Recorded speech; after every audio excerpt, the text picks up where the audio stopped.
Assalamualaikum warahmatullahi wabarakatuh. Perkenalkan, kami dari kelompok perencanaan TPA Kota Surakarta akan mempresentasikan terkait hasil perencanaan kami untuk TPA di Kota Surakarta. Next. Sebelumnya, perkenalkan anggota kelompok kami. Yang pertama Muhammad Najib Rizal, yang kedua Vira Fadilah Qurani, yang ketiga Ananda Augusta Fristanti, yang keempat Firda Dwi Rahmadani, dan yang kelima Hafifatoni.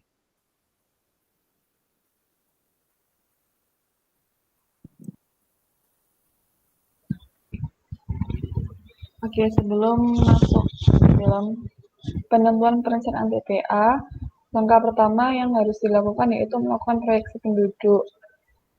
Proyeksi penduduk dilakukan dari jumlah penduduk, maka dapat diperhitungkan besarnya timbulan sampah yang terjadi setelah tahun ke X pembangunan TPA. Nah, untuk diperlukan proyeksi penduduk, pada tahun perencanaan, di Kota Surakarta direncanakan perencanaan TPA selama 10 tahun, terhitung dari 2021 hingga 2030. Terdapat beberapa metode dalam menentukan proyeksi penduduk. Untuk mendapatkan proyeksi penduduk yang lebih akurat terlebih dahulu harus menentukan metode proyeksi yang akan dipakai dengan cara mencari nilai R atau korelasi pada masing-masing metode. Nah, kemudian pada metode yang mempunyai nilai korelasi paling mendekati angka nilai 1, maka metode tersebutlah yang akan digunakan. Berikut adalah penentuan metode yang digunakan untuk memproyeksikan jumlah penduduk di Kabupaten Surakarta. Yang pertama ada metode aritmatika, di mana dari metode aritmatika ini didapatkan nilai R sebesar 0,45. Next. Selanjutnya pada metode geometri didapatkan nilai R sebesar 0,9975. Next. Dan di metode least square ini didapatkan nilai R sebesar 0,9979. Nah, kemudian dari ketiga metode tersebut, metode yang memiliki nilai korelasi atau R yang paling mendekati 1 yaitu metode least square. Nah, pemilihan metode ini dengan mempertimbangkan nilai koefisien korelasi untuk metode least square adalah yang paling mendekati 1 tersebut. Kemudian metode least square ini akan digunakan untuk menghitung pertambahan jumlah penduduk pada 10 tahun ke depan. Nah, berikut adalah proyeksi penduduk dengan menggunakan metode least square. Nah, rumusnya PN sama dengan A plus B kali T. Sehingga didapatkan jumlah penduduk pada tahun 2030 sebanyak yang ada pada tabel tersebut.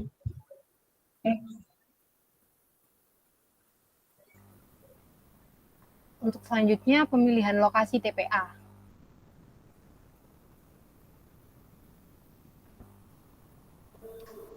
Penentuan lokasi perencanaan pembangunan TPA di Kota Surakarta berdasarkan pada SNI 03-3241-1994 tentang tata cara pemilihan lokasi TPA sampah dan Peraturan Menteri Nomor 3 Tahun 2013. Menurut kriteria dan parameter yang tercantum pada peraturan tersebut, diperoleh lokasi perencanaan pembangunan TPA di Kota Surakarta, yaitu berada pada Kelurahan Mojosongo, Kecamatan Jebres, Surakarta.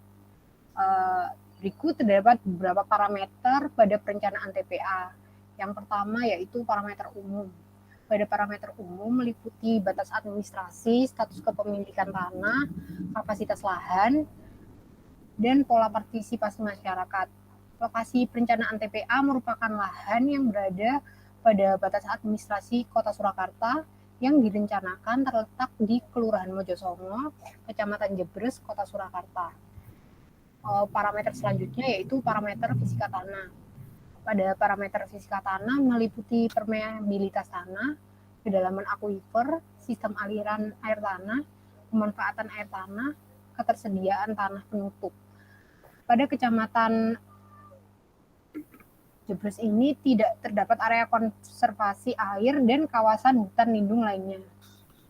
Untuk parameter selanjutnya yaitu parameter lingkungan fisik. Pada parameter lingkungan fisik meliputi bahaya banjir, intensitas hujan, jalan akses, lokasi site, tata guna lahan, kondisi site, diversitas habitat, kebisingan dan bau, dan permasalahan permasalahan lainnya. Di mana kecamatan ini merupakan area bebas banjir dan terdapat lahan kosong yang memiliki jarak yang cukup jauh apabila ditinjau dari lingkungan perumahan warga. Next.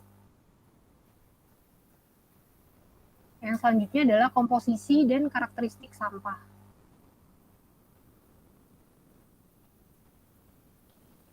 Nah, berikut merupakan data komposisi sampah Kabupaten Surakarta yang diperoleh dari Sistem Informasi Pengelolaan Sampah Nasional atau SIPSN.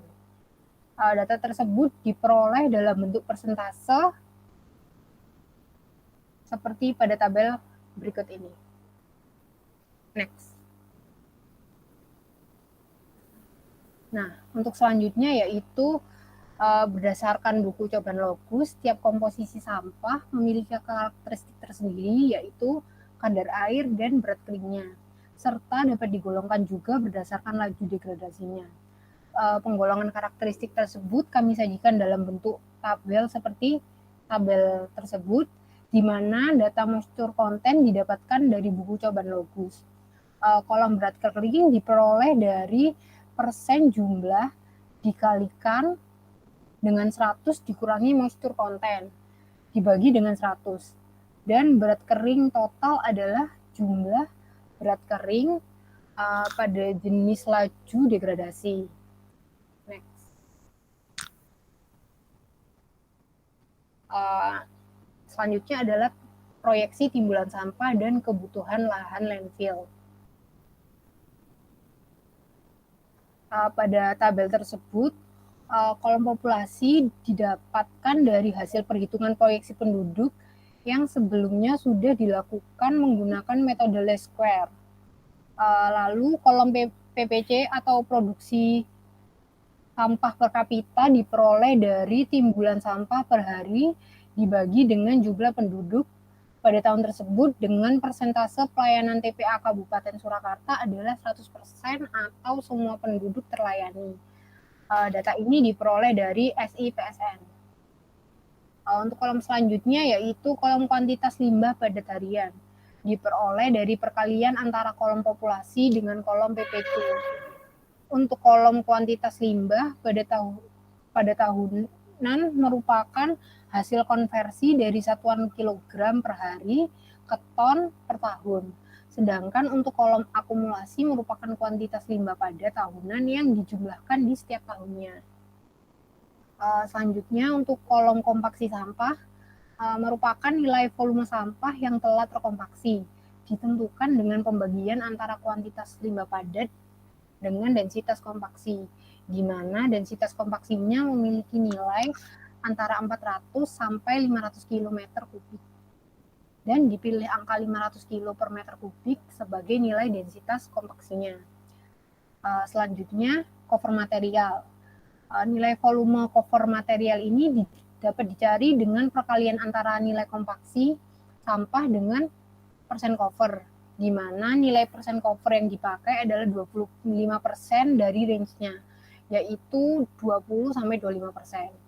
Nah, selanjutnya adalah volume stabilitas sampah. Merupakan nilai volume sampah yang telah dalam kondisi stabil setelah kompaksi. Nilai stabilisasi sampah ini dicari dengan pembagian antara kuantitas limbah pada tahunan dengan densitas stabil. Nilai densitas stabil sendiri dipilih 500 kg per meter kubik dari range nilainya yaitu 500 sampai 600 meter kubik. Nah, yang selanjutnya adalah kolom volume sanitary landfill. dihitung dengan cara penambahan antara cover material tahunan dengan nilai volume stabilitas sampah. Untuk kolom sanitary landfill akumulasi merupakan akumulasi dari volume tersebut tiap tahunnya. Luas area penimbunan ditentukan dengan rumus volume sanitary landfill akumulasi dibagi dengan kedalaman area landfill atau H dengan nilai H dipilih 6 meter dari range nilai H yaitu 3 sampai 6 meter. Yang selanjutnya adalah kebutuhan area untuk freeboard atau area tambahan untuk antisipasi dari sampah yang mungkin overload. Dicari dengan rumus fill area dikalikan dengan persentase freeboard, di mana persen nilai freeboardnya diambil 25% dari range-nya di antara 20 sampai 30%. Yang terakhir adalah kolom total area yang merupakan jumlah keseluruhan area landfill yang ditentukan dengan rumus fill area ditambah dengan freeboard. Sehingga dari semua perhitungan ini dapat diketahui bahwa lahan landfill yang dibutuhkan adalah 11,78 hektar. Next.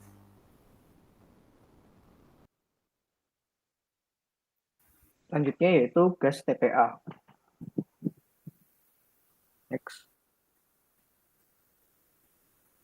Dalam perencanaan TPA ini, kita harus memperhitungkan apa yang namanya gas TPA. Karena gas TPA ini merupakan salah satu elemen yang dihasilkan dari TPA tersebut. Mengapa kita harus memperhitungkannya? Karena gas yang dihasilkan dari adanya kegiatan penimbunan dan degradasi sampah secara anaerobik ini memiliki komposisi yaitu berupa metana sekitar 45 sampai 58%, karbon dioksida 35 sampai 45%, dan gas-gas mineral lainnya seperti nitrogen, oksigen, hidrogen, dan water vapor. Nah, kenapa? Karena gas metana dan karbon dioksida ini merupakan salah satu dari gas yang menyebabkan efek rumah kaca yang dapat menyebabkan efek global warming. Sehingga nantinya jika kita telah mengetahui berapa jumlah gas yang dihasilkan di TPA kita, maka kita dapat melakukan perencanaan untuk penyaluran gasnya dan juga perencanaan untuk recovery gasnya. Sehingga tidak akan ada gas yang terbuang ke atmosfer dan tidak akan ada gas yang merusak atmosfer. Kegiatan recovery gas ini merupakan kriteria sanitary landfill menurut Peraturan Menteri PU Nomor 3 Tahun 2013 dan diharuskan untuk dilakukan sehingga setiap sanitary landfill yang baik, maka itu selalu akan ada kegiatan recovery gasnya. Next.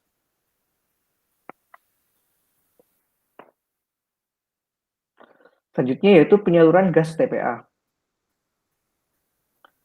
Sistem ventilasi gas yang direncanakan mengacu pada Peraturan Menteri PU Nomor 3 Tahun 2013 sebagai berikut. Yang pertama, pipa ventilasi gas berupa pipa HDPE diameter 150 mm dengan diameter lubang perforasi maksimum 1,5 cm yang dikelilingi oleh saluran bronjong berdiameter 400 mm dan diisi batu pecah diameter 50 sampai 100 mm. Yang kedua, ketinggian pipa ventilasi tergantung pada rencana tinggi timbunan. Setiap lapisan tanah sampah ditambah 50 cm. Yang ketiga, pipa ventilasi pada akhir timbunan harus ditambah dengan pipa berisi diameter 150 mm.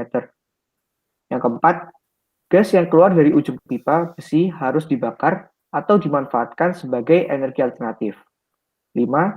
Jarak antara pipa ventilasi gas yaitu 50-70 meter, yang mana pada perencanaan ini kami menggunakan jarak 50 meter. Yang keenam, sistem penangkap gas dapat berupa ventilasi horizontal yang bertujuan untuk menangkap aliran gas dalam dari satu sel atau lapisan sampah. Ventilasi vertikal merupakan ventilasi yang mengarahkan dan mengalirkan gas yang terbentuk ke atas. Next. Yang selanjutnya yaitu tentang air lindi. Satu-satunya limbah cair yang diproduksi oleh TPA selain limbah domestik juga.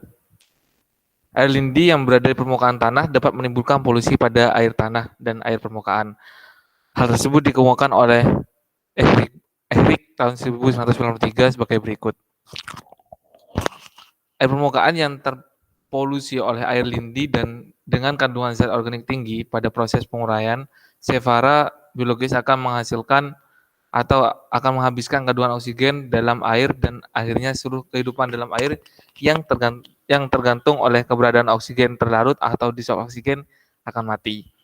Yang kedua, air tanah yang terpolusi oleh air lindi dengan konsentrasi tinggi, polutan tersebut akan berada dalam dan tetap ada pada air tanah dalam waktu yang cukup lama karena terbatasnya oksigen terlarut sehingga sumber air yang berasal dari air tanah tidak sesuai lagi untuk air bersih atau air layak konsumsi.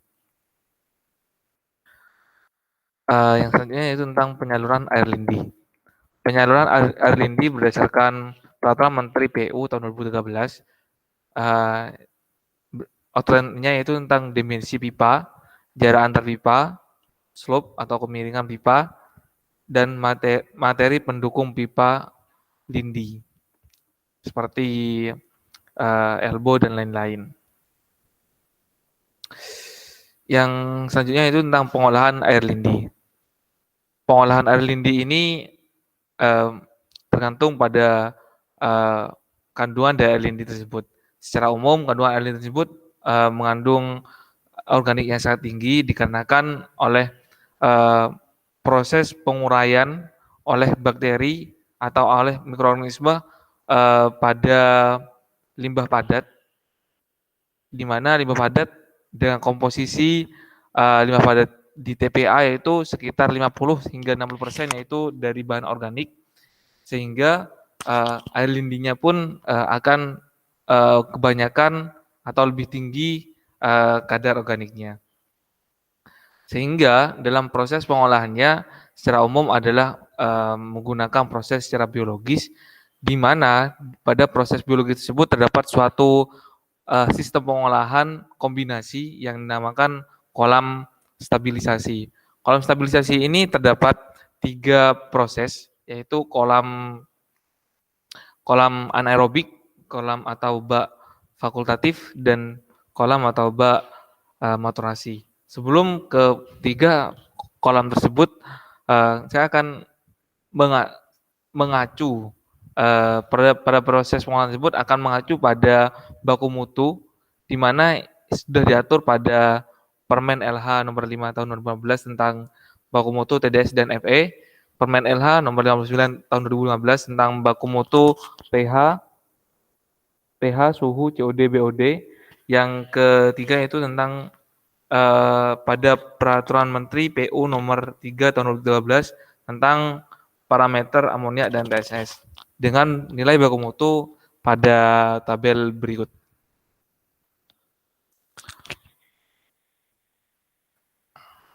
Yang pertama, sebelum dilakukan suatu proses pengolahan, maka terlebih dahulu dilakukan homogenisasi yang terdapat pada bak pengumpul atau bak ekualisasi, di mana tujuan dari bak ekualisasi ini yaitu untuk menghomogenkan yang pertama yaitu debit dan juga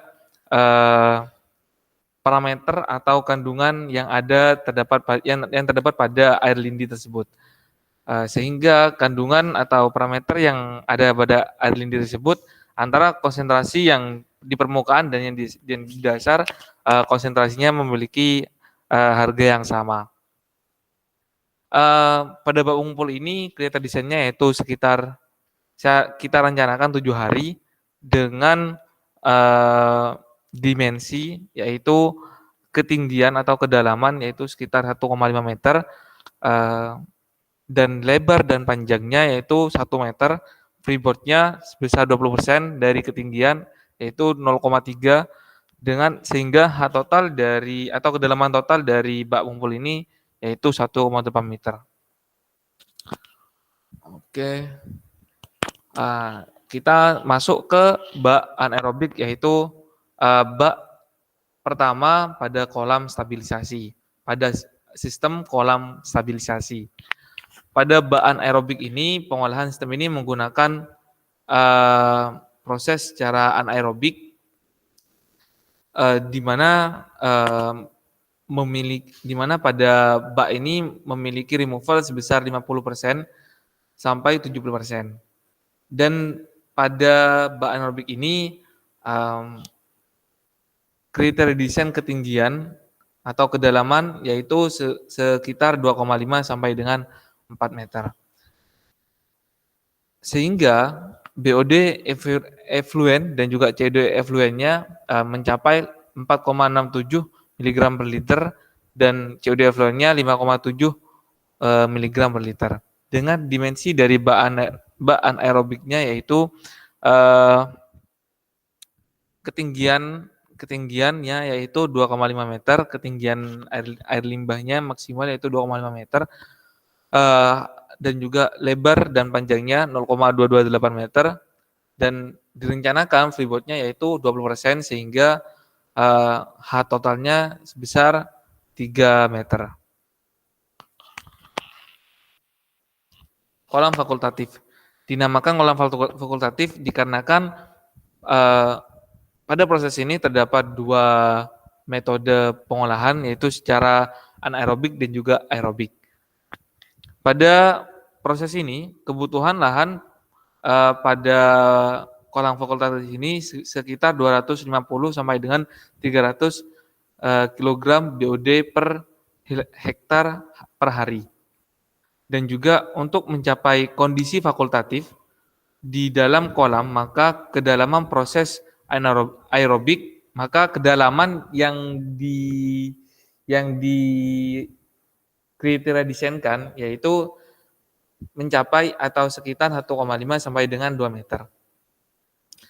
Sehingga akan mencapai kondisi fakultatif di mana pada permukaan akan berproses atau mengolah secara aerobik dan pada dasar kolam akan berproses atau mengolah secara anaerobik.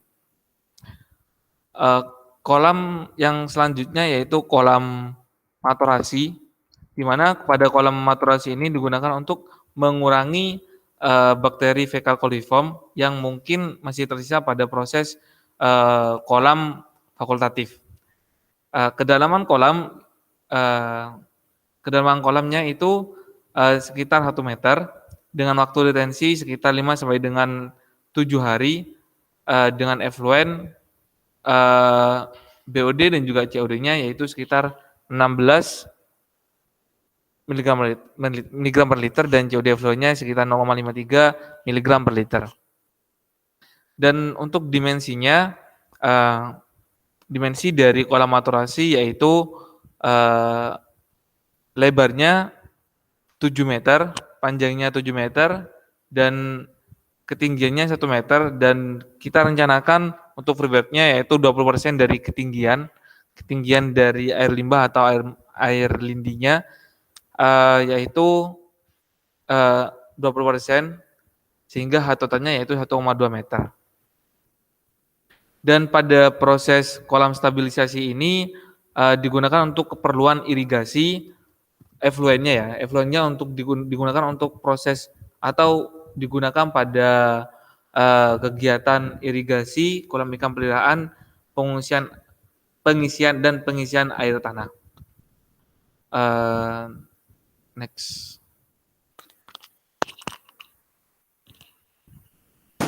Kemudian yang selanjutnya ada fasilitas penunjang. Next. Fasilitas penunjang yang pertama ada akses jalan masuk dan jalan dalam sel. Menurut Permen PU nomor 3 tahun 2013, perencanaan untuk jalan masuk TPA memiliki lebar 8 meter, kemiringan permukaan jalan 2-3% ke arah saluran dan sel. Jalan mampu menahan beban dengan tekanan ganda 10 ton dan merupakan tipe jalan kelas 3, serta kecepatan 30 km per jam sesuai dengan ketentuan Ditjen Bina Marga. Untuk jalan operasi dapat dibagi menjadi 3 macam, yaitu yang pertama, jalan operasi penimbunan sampah, yang mana bersifat temporer setiap saat ditimbun dengan sampah. Yang kedua, jalan operasi yang mengelilingi TPA bersifat permanen berupa beton atau aspal. Dan yang ketiga, ada jalan penghubung antar fasilitas yang bersifat permanen. Next. Fasilitas yang kedua ada jembatan timbang. Jembatan timbang ini gunanya untuk menghitung berat sampah yang masuk ke dalam TPA dengan ketentuan yang pertama, jembatan timbang diwajibkan untuk kota atau kabupaten dengan timbulan sampah minimal 5 ton per hari. Yang kedua, lokasi jembatan timbang harus dekat kantor atau pos jaga dan terletak pada jalan masuk TPA. Yang ketiga, jembatan timbang harus dapat menahan beban minimal 5 ton. Dan yang keempat, lebar jembatan timbang minimal 3,5 meter. Next.